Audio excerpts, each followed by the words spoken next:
Hello everyone, welcome back to एक्यून YouTube channel. दोस्तों, आज के इस वीडियो में हम लोग एक बहुत ही डिफरेंट टॉपिक के ऊपर डिस्कशन करेंगे जो कि डायरेक्टली या इनडायरेक्टली हमारे जीवन को बहुत ज्यादा प्रभावित करने वाला है। चाहे आप कोई स्टूडेंट हो, टीचर हो या फिर किसी ऐसे प्रोफेशन से जुड़े हो, ऐसी ऑर्गेनाइजेशन से जुड़े हो लाइक स्कूल, कॉलेज या फिर कोचिंग। तो आइए देखते हैं क्या है वो टॉपिक।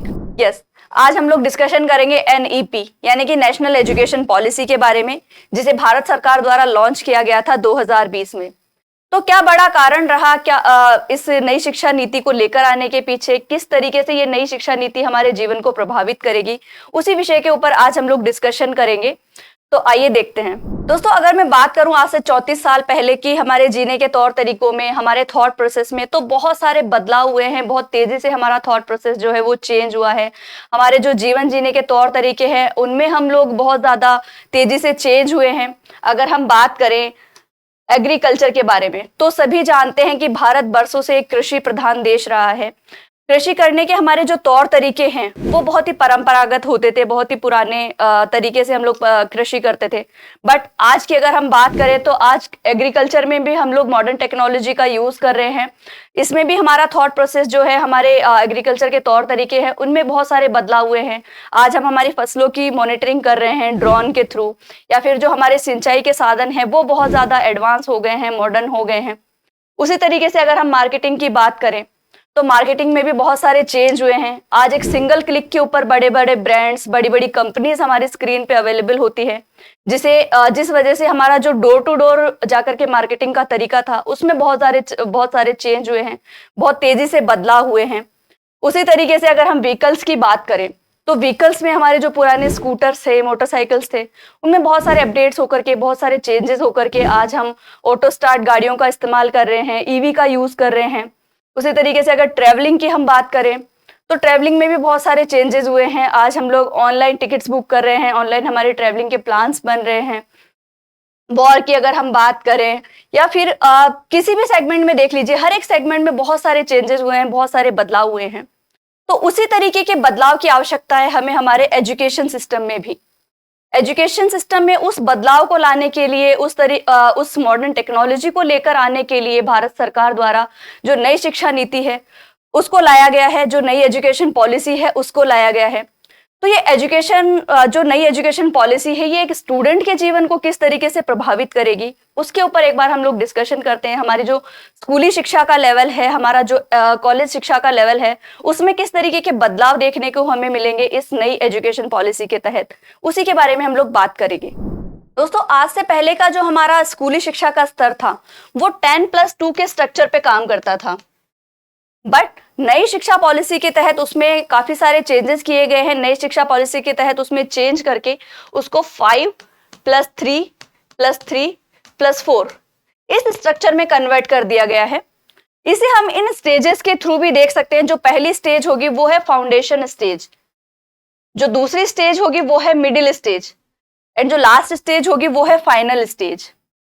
तो इन स्टेजेस के थ्रू भी हम इस नए जो एजुकेशन स्ट्रक्चर है उसको समझ सकते हैं। इन स्टेजेस को एक बार हम लोग डिटेल में देखते हैं। सबसे पहले हम बात करते हैं फाउंडेशन स्टेज की। ये वो स्टेज है जब बच्चा स्कूल जाना स्टार्ट करता है। ये वो स्टेज है जहाँ पे हम बच्चे की शिक्षा की नींव रख रहे होते हैं। और हम सभी जानते हैं कि बच्चों को जो हम छोटी उम्र में जो सिखाते हैं वो लाइफ टाइम उनके साथ रहता है, लाइफ टाइम वो उनको याद रहता है। फॉर एग्जाम्पल, अगर हम बात करें कि आप लोगों में से कितने हैं जिन्होंने जो 10th में पढ़ाई की थी या 10th में कोई चैप्टर है लर्न किया था, वो आपको अभी तक याद है। आई थिंक 95% लोग ऐसे होंगे जिनको 10th में उन्होंने क्या पढ़ाई की थी वो याद नहीं है। बट वहीं अगर मैं बात करूं कि आपने फर्स्ट क्लास में क्या पढ़ाई की थी, आपने फर्स्ट में जो ABCD सीखी थी या क ख ग सीखा था, वो कितनों को याद है? तो आई थिंक 99% लोग ऐसे होंगे जिन्हें फर्स्ट क्लास में पढ़े हुए ABCD या फिर क ख ग याद है। तो कहने का मतलब यह है कि जो इस स्टेज में हम लोग पढ़ाई करते हैं, फाउंडेशन स्टेज में, वो लाइफ टाइम हमारे साथ रहता है, लाइफ टाइम हमें याद रहता है। तो नई शिक्षा पॉलिसी के तहत, नई एजुकेशन पॉलिसी के तहत जो बच्चों की फाउंडेशन है, यानी कि जो बच्चों की नींव है, उसे मजबूत करने के ऊपर जोर दिया गया है। सबसे पहले जो बड़ा बदलाव इसमें किया गया है वो है किताबी ज्ञान से मुक्ति, यानी कि किताबों के बोझ से मुक्ति। आज हम लोग बच्चों को जो किताबी ज्ञान दे रहे हैं उससे यहाँ पे मुक्ति दी गई है बच्चों को। यहाँ पे फोकस किया गया है स्ट्रॉन्ग रूट्स के ऊपर, यानी कि बच्चों की नींव को मजबूत करने के ऊपर यहाँ पे बहुत फोकस किया गया है। साथ ही एक्टिविटी बेस्ड जो एजुकेशन है उसके ऊपर फोकस किया गया है, यानी कि बच्चों को अगर हम कुछ सिखा रहे हैं तो वो किसी एक्टिविटी के थ्रू जब हम बच्चों को सिखाते हैं तो वो उसे बहुत जल्दी कैप्चर करते हैं, बहुत जल्दी याद करते हैं और काफी टाइम तक याद रखते हैं उसको। वहीं पे ही उनको लर्निंग के ऊपर फोकस किया गया है बजाय उनको बड़े बड़े होमवर्क्स देने के। उसी के साथ ही प्रैक्टिकल जो लर्निंग है उसके ऊपर भी फोकस किया गया है। प्रैक्टिकली अगर हम बच्चे को कुछ बता रहे हैं या कोई चैप्टर जो है वो प्रैक्टिकली उसको करके दिखा रहे हैं, पोएम है वो प्रैक्टिकल को खेल कूद के थ्रू दिखा रहे हैं, तो उसके ऊपर बच्चे जल्दी उसको कैचअप करते हैं, बहुत जल्दी उसको याद रखते हैं, बहुत लाइफ टाइम तक उसको याद रखने की कैपेबिलिटी बच्चे रखते हैं। तो ये जो स्टेज है ये बच्चे के लिए बहुत ही इंपॉर्टेंट स्टेज के तौर पे देखा गया है नई एजुकेशन पॉलिसी के तहत। नेक्स्ट जो हमारी स्टेज है वो है मिडिल स्टेज। नई एजुकेशन पॉलिसी के तहत इसमें भी बहुत सारे बदलाव किए गए हैं। सबसे बड़ा जो एक बदलाव किया गया है वो है importance of local language. Importance of local language till 5th class, यानी कि अब से पेरेंट्स अगर चाहें कि उनका बच्चा उनकी मातृभाषा में पढ़ाई करे, उनकी स्थानीय भाषा में पढ़ाई करे, तो वो भी पॉसिबल है।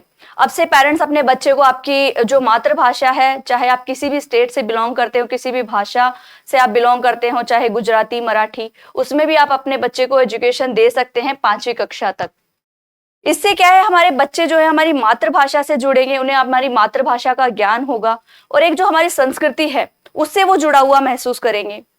वहीं पे ही एक जो दूसरा बदलाव किया गया है वो है कोडिंग लैंग्वेज को यहाँ पे स्टार्ट किया गया है 6th क्लास से ही।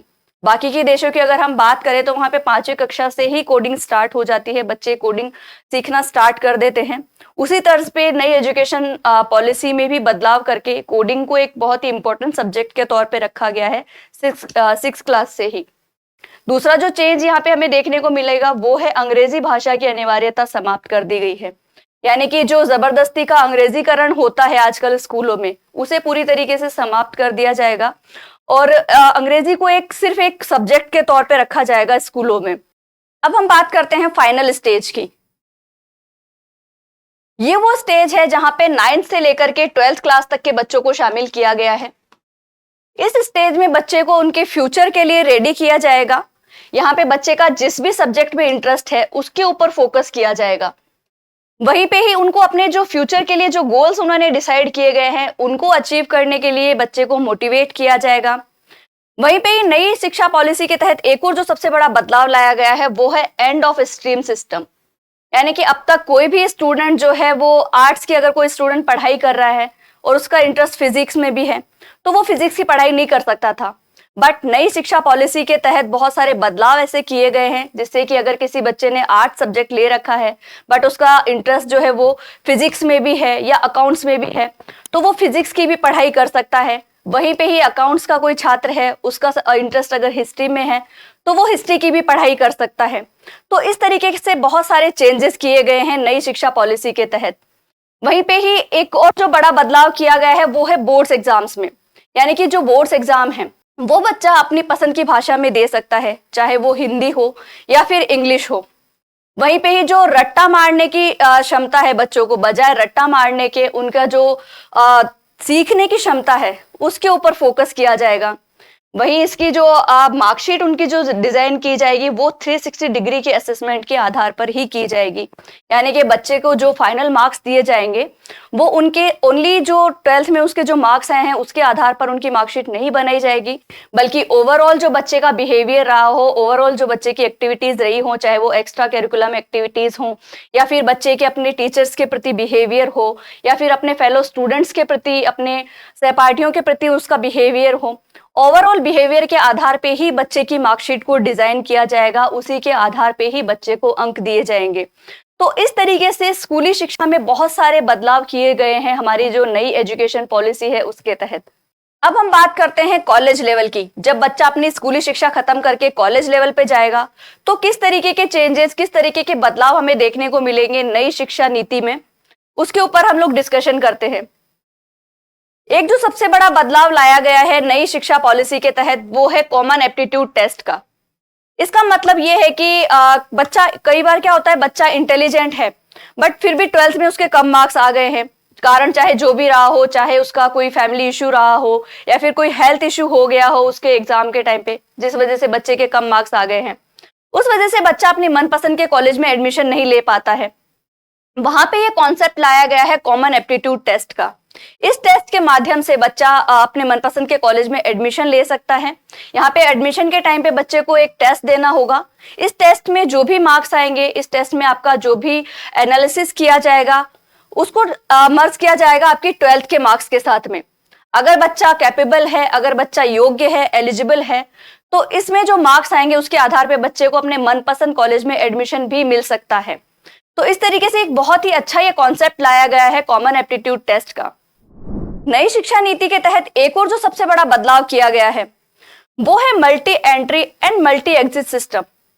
दोस्तों, जिस तरीके के समाज में हम लोग रहते हैं, जिस तरीके के वातावरण में हम लोग रहते हैं, वहां पे नेगेटिविटी को बहुत जल्दी कैप्चर किया जाता है। फॉर एग्जाम्पल, अगर किसी बच्चे ने अपनी पढ़ाई बीच में छोड़ दी है तो एक जो ड्रॉप आउट का टैग है, एक जो फेलियर का टैग है, वो उसे जिंदगी भर साथ में लेकर चलना पड़ता है, जिंदगी भर उसे कैरी करना पड़ता है। तो एजुकेशन सिस्टम में एक बहुत बड़ा बदलाव किया गया है नई शिक्षा नीति के तहत, वो है multi entry and multi exit system. अगर किसी बच्चे ने अपनी कॉलेज की पढ़ाई को बीच में छोड़ दिया है, फर्स्ट ईयर कंप्लीट करके छोड़ दिया है, तो एक सर्टिफिकेट उसे दिया जाएगा फर्स्ट ईयर कंप्लीट करने का। वहीं पे ही अगर कोई बच्चा सेकेंड ईयर कंप्लीट करके अपनी पढ़ाई को छोड़ता है बीच में, तो एक डिप्लोमा भी उसे दिया जाएगा। वहीं पे अगर थर्ड ईयर में आकर के कोई बच्चा अपनी पढ़ाई को ड्रॉप करता है, अपने ग्रेजुएशन को छोड़ता है, तो एक बैचलर डिग्री उसको दी जाएगी। वहीं फोर्थ ईयर पे आकर के अगर बच्चा अपनी पढ़ाई को छोड़ता है तो एक रिसर्च बैचलर की डिग्री उसे दी जाएगी। तो इस तरीके से किसी भी लेवल पे आकर के, किसी भी ईयर में आकर के बच्चा अगर अपनी पढ़ाई को ड्रॉप करता है तो उसे एज अ ड्रॉप आउट नहीं देखा जाएगा, बल्कि उसके पास एक सर्टिफिकेट, उसके पास एक डिग्री या डिप्लोमा होगा अपना एजुकेशन कंप्लीट करने का, उसे एज अ ड्रॉप आउट नहीं देखा जाएगा। तो ये एक बहुत बड़ा बदलाव किया गया है नई शिक्षा नीति के तहत, जिससे कि बच्चे में एक जो फेलियर की भावना है, एक जो ड्रॉप आउट की भावना है, वो कहीं ना कहीं खत्म हो जाएगी। नेशनल एजुकेशन पॉलिसी के तहत एक और जो सबसे बड़ा बदलाव किया गया है वो ये है कि अब से जितने भी बड़े उच्च शिक्षण संस्थान हैं वहां पे संस्कृत भाषा को अनिवार्य कर दिया गया है। यानी कि संस्कृत भाषा को भी अब उतना ही इंपॉर्टेंट रखा गया है जितने की बाकी के सब्जेक्ट हैं। उसी के साथ ही आर्ट्स, म्यूजिक एंड स्पोर्ट्स को भी इंपॉर्टेंट सब्जेक्ट में शामिल किया गया है, जिससे कि स्टूडेंट्स का, अगर किसी स्टूडेंट का अगर स्पोर्ट्स में इंटरेस्ट है या फिर आर्ट्स में, म्यूजिक में इंटरेस्ट है, तो उसे भी बढ़ावा दिया जाएगा।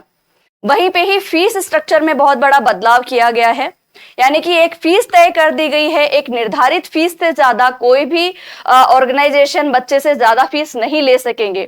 तो इस तरीके से बहुत बड़े बड़े चेंजेस होने वाले हैं हमारे नेशनल एजुकेशन पॉलिसी के तहत। हमारे एजुकेशन सिस्टम में बहुत सारे चेंजेस होने वाले हैं जो कि बहुत ही ज्यादा बेनिफिशियल होंगे एक स्टूडेंट के लिए, बहुत ज्यादा इम्पैक्ट करने वाले हैं एक स्टूडेंट की लाइफ को। अब हम बात करते हैं कि ये जो नई शिक्षा पॉलिसी है ये कब से लागू होने वाली है, और ये जो सारे चेंजेस है, सारे बदलाव हैं, ये कब से हमें देखने को मिलेंगे हमारे एजुकेशन सिस्टम में, और क्या नाम दिया गया है इस बिल को। तो इस बिल को जो नाम दिया गया है वो है नेशनल हायर एजुकेशन बिल। इस बिल को कैबिनेट में से मंजूरी मिल चुकी है, यानी कि कैबिनेट में इसको प्रस्तुत किया गया था, वहां से इसको मंजूरी मिल चुकी है। अब इसे प्रस्तुत किया जाना है पार्लियामेंट में। जैसे ही पार्लियामेंट में इसको प्रस्तुत किया जाएगा वहां से इसको मंजूरी मिलेगी।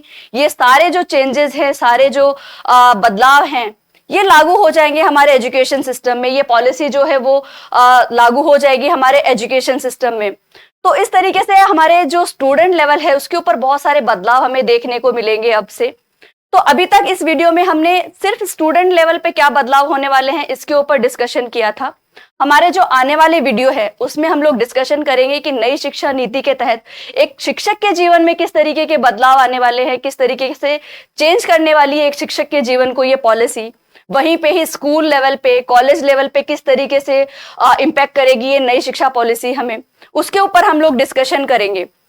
तो इस वीडियो में आज इतना ही। आगे हमारे जो नेक्स्ट वीडियो है उनके लिए हमारे चैनल को सब्सक्राइब करें, और अगर वीडियो आपको पसंद आया हो तो प्लीज लाइक एंड शेयर करें, और हमारे चैनल को सब्सक्राइब करना ना भूलें, जिससे कि आने वाले वीडियोस की नोटिफिकेशन आपको मिलती रहे। धन्यवाद।